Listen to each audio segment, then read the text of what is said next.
বিশ্বাস করেন আমার আর এখন আগের মতো টেনশনও লাগে না, দুশ্চিন্তাও লাগে না। হইলেও আলহামদুলিল্লাহ, না হইলেও আলহামদুলিল্লাহ, পাইলেও আলহামদুলিল্লাহ, না পাইলেও আলহামদুলিল্লাহ। আগের মতো এখন রাগও কাজ করে না, কেমন জানি আমি নিজের উপর পরীক্ষা চালিয়ে বলছি।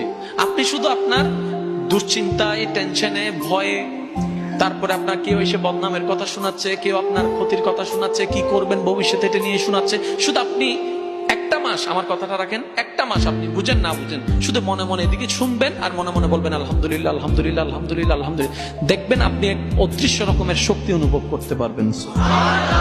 এক অন্যরকম একটা ভালো লাগা আপনার ভিতরে কাজ করবে। মনে করেন আপনাকে কেউ বকা দিচ্ছে, আপনি বুঝতে পারছেন উনি এখন আপনাকে এসে বকা দিবে। বকা দিলে আপনার মেজাজ গরম হয়ে যাবে, মন খারাপ হয়ে যাবে। উনি বকা দিতে আছে, আপনি শুধু নিচের দিকে তাকান, আলহামদুলিল্লাহ, আলহামদুলিল্লাহ, আলহামদুলিল্লাহ, আলহামদুলিল্লাহ, আলহামদুলিল্লাহ। এক কথাই হচ্ছে আল্লাহ আমি তোমার উপর খুশি আছি।